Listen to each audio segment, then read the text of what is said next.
नमस्कार दोस्तों, ज्ञान वृष्टि चैनल में आपका हार्दिक स्वागत है। प्यारे मित्रों, आज हम आप सभी के लिए एक प्राचीन कथा लेकर आए हैं। जो भी इस प्राचीन कथा को विस्तार पूर्वक और ध्यान से सुनेगा उसको भगवान भोलेनाथ का आशीर्वाद प्राप्त होगा और वह सभी पापों से मुक्त हो जाएगा। हम अपनी प्राचीन कथा को आरंभ करते हैं। कथा को आरंभ करने से पहले कमेंट बॉक्स में हर हर महादेव लिखना ना भूले, साथ ही चैनल को सब्सक्राइब और वीडियो को लाइक करना ना भूले ताकि आप हमारी प्राचीन कथाओं से जुड़े रहे। एक समय की बात है, यमलोक पुरी में चित्रगुप्त सभी मनुष्य का लेखा जोखा देख रहे थे। मनुष्य का लेखा जोखा देखते समय तभी उनके मन में एक प्रश्न आया कि पृथ्वी लोक पर इतनी कम उम्र में मनुष्य की मृत्यु क्यों हो रही है। तभी चित्रगुप्त यमराज से एक प्रश्न पूछते हैं, हे धर्मराज, मैं आपसे एक प्रश्न पूछना चाहता हूँ। मेरे मन में एक शंका है कि पृथ्वी लोक पर इतनी कम उम्र में मनुष्यों की मृत्यु क्यों हो रही है, इसके पीछे क्या कारण है। यमराज कहते हैं कि हे गुप्तचर, इसके पीछे का कारण मैं आपको एक कथा के माध्यम से बताता हूँ।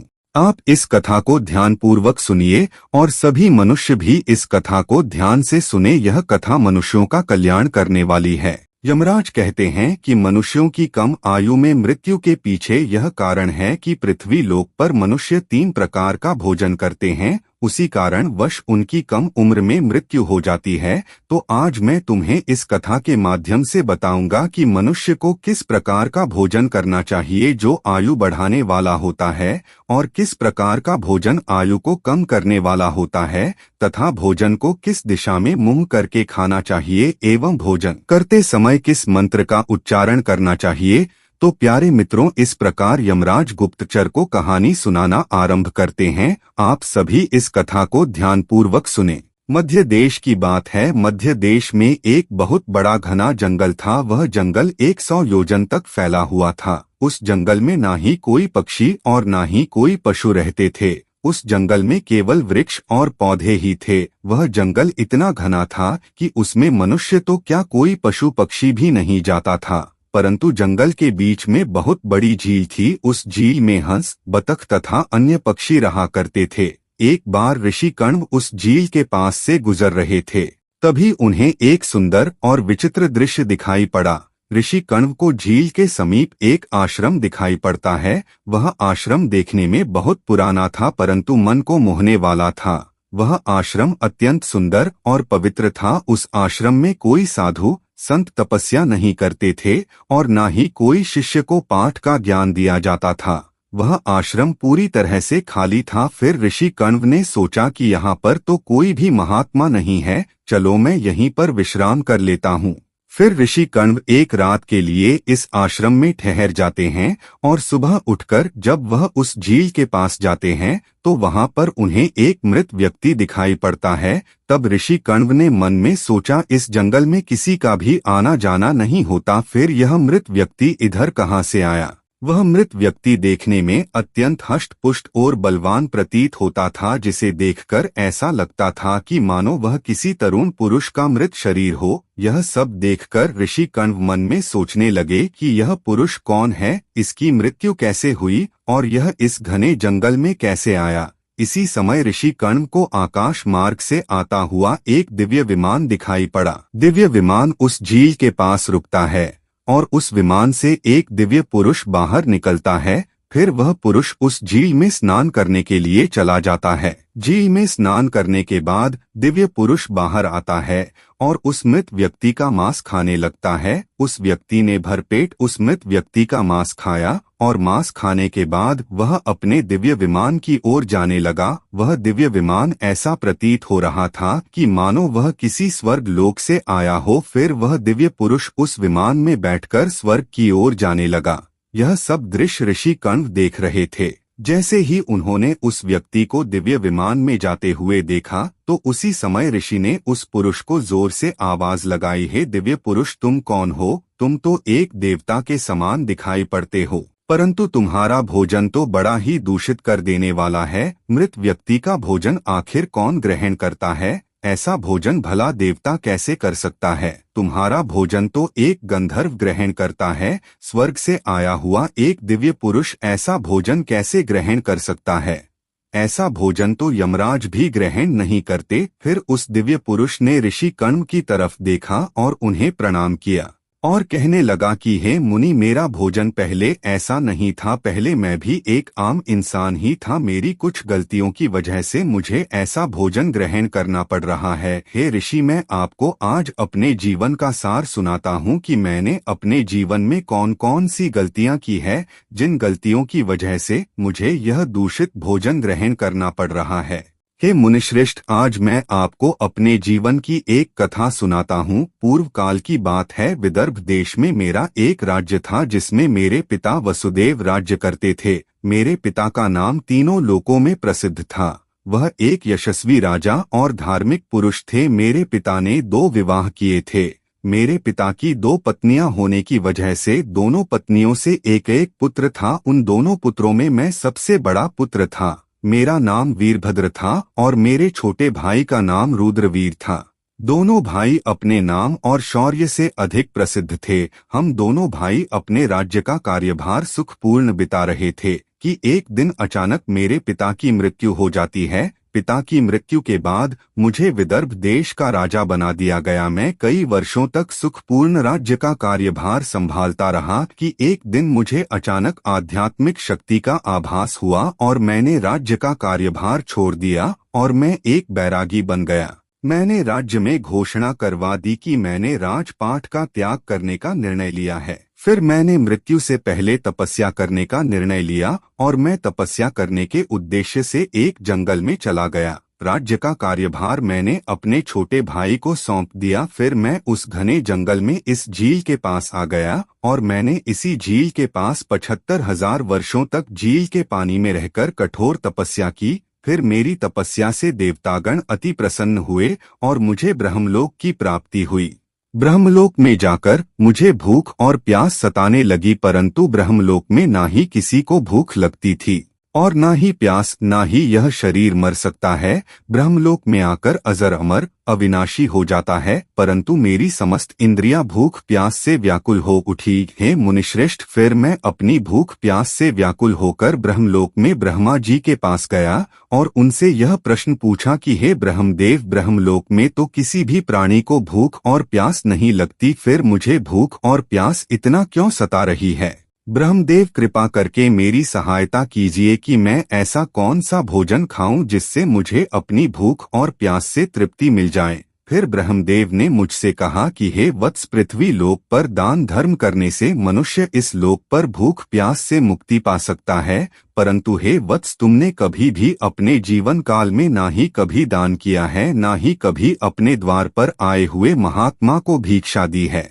आपने अपने राज्य का कार्यभार तो अच्छे से संभाला, परंतु अपने द्वार पर आए साधु महात्मा को कभी भी दान दक्षिणा नहीं दी, कभी भी उन्हें भोजन नहीं खिलाया और आपने भी कभी उचित भोजन ग्रहण नहीं किया। आपने हमेशा बिना स्नान किए भोजन ग्रहण किया है, जो शास्त्रों में एक पाप के समान माना गया है। तुमने कभी भी भोजन ग्रहण करते समय ईश्वर का धन्यवाद नहीं किया, क्योंकि हमें भोजन किसकी वजह से मिल रहा है, तुमने उसी की प्रार्थना नहीं की और तुमने हमेशा ही स्वादिष्ट भोजन को अकेले ग्रहण किया है। तुमने कभी भी उस भोजन को दूसरों में नहीं बांटा, इसलिए हे वत्स, तुम्हें इसका पाप लगा है। इसी कारण से तुम्हें ब्रह्मलोक में भूख और प्यास सता रही है।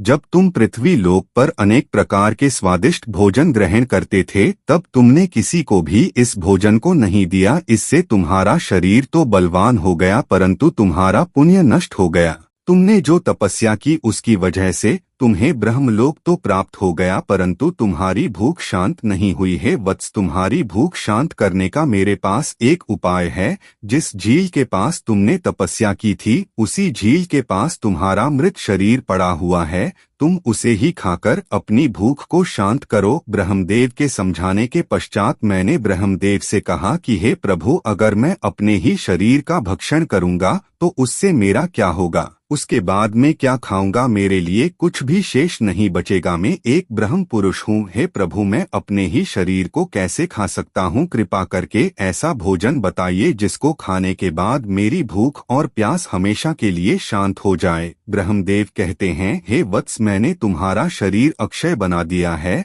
अब तुम उसे जितना भी खाओ वह समाप्त नहीं होगा, ना ही उस शरीर में से तुम्हें दुर्गंध आएगी, वह प्रतिदिन एक नए शरीर के साथ पूरा हो जाएगा। जब तुम्हें प्रतिदिन अपने ही शरीर का ही मांस खाते खाते 1-2 साल बीत जाएंगे, तब तुम्हें इस जंगल में ऋषि कण्व दिखाई देंगे, उन्हीं के द्वारा तुम इस पाप से मुक्ति पा सकोगे। इस प्रकार ब्रह्मदेव के द्वारा कथन कहे जाने से उस राजा ने महर्षि कण्व को सारी कथा सुना दी। वह दिव्य पुरुष महर्षि कण्व से कहता है कि हे ऋषि, इसी प्रकार मैं प्रतिदिन आकर अपने शरीर का ताजा मांस खाता हूँ, यही मेरा भोजन है। ना जाने कब ऋषि कण्व यहाँ पधारेंगे और मुझे इस कष्ट से मुक्ति दिलाएंगे।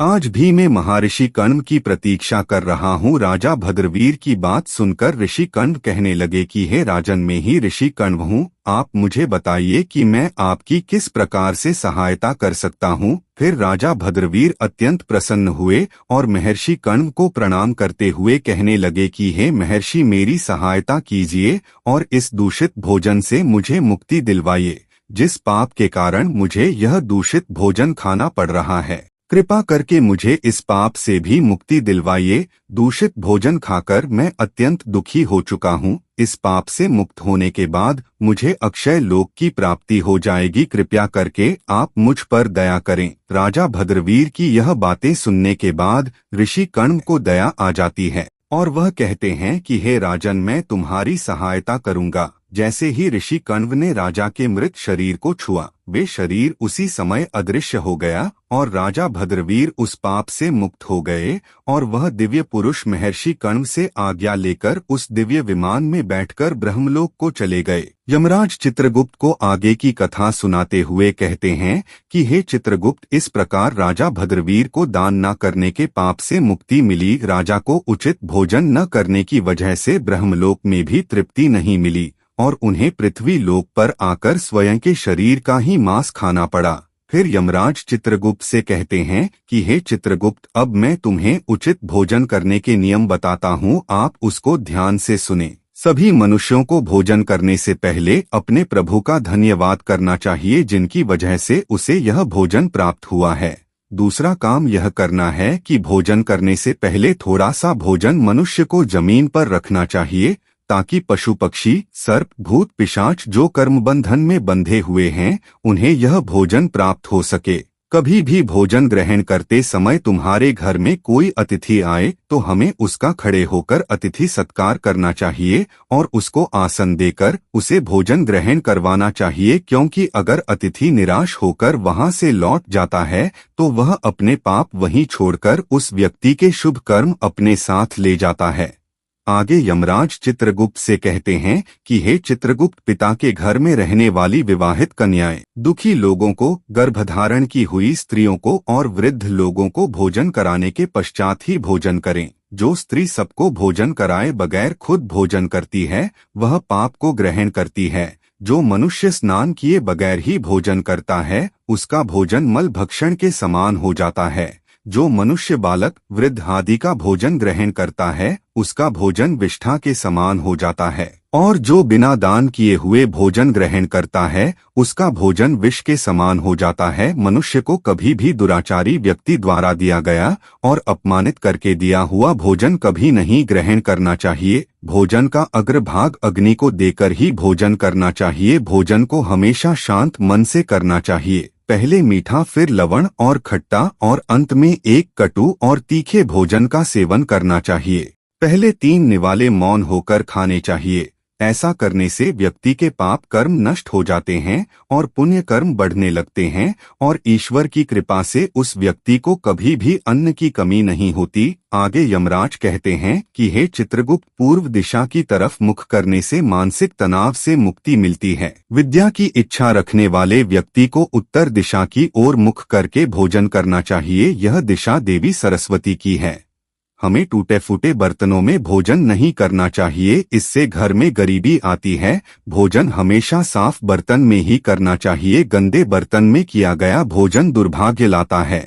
एकादशी के दिन तामसिक एवं मांस का भोजन नहीं करना चाहिए। एकादशी के दिन जो व्यक्ति तामसिक भोजन को ग्रहण करता है उस घर से लक्ष्मी रूठ जाती है। भोजन को हमेशा खराब नहीं करना चाहिए, जितना भोजन खा सके उतना ही भोजन लेना चाहिए। कभी भी किसी के साथ भोजन करते समय हमें जब तक बैठे रहना चाहिए जब तक दूसरे व्यक्ति का भोजन समाप्त नहीं हो जाता, इससे पितृदेव नाराज हो जाते हैं। भोजन की थाली में कभी भी हाथ नहीं धोने चाहिए, इससे अन्न का अपमान होता है और वह व्यक्ति नीच योनि में जन्म लेता है।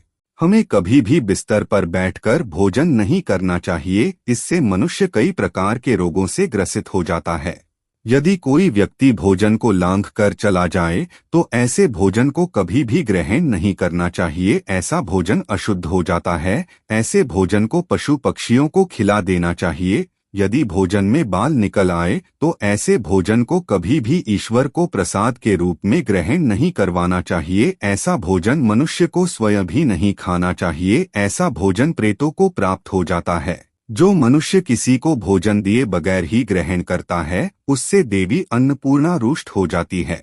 दूसरों के भोजन को ग्रहण करने से मनुष्य के पुण्य कर्म नष्ट हो जाते हैं। पूर्व की ओर मुख करके भोजन करने से यश की प्राप्ति होती है और उत्तर की दिशा में मुख करके भोजन करने से सत्य की प्राप्ति होती है। दोनों हाथ और दोनों पैरों को धोकर ही भोजन ग्रहण करना चाहिए। अन्न की थाली को भूमि पर रखकर भोजन ग्रहण करना सर्वश्रेष्ठ माना गया है। शास्त्रों के अनुसार स्त्री को अपने पति के बाद ही भोजन करना चाहिए। यदि उस स्त्री का पति कहीं बाहर हो तो पति का ध्यान करते समय ही भोजन ग्रहण करना चाहिए, इससे पति की लंबी आयु होती है, स्त्री सदा सुहागन बनी रहती है।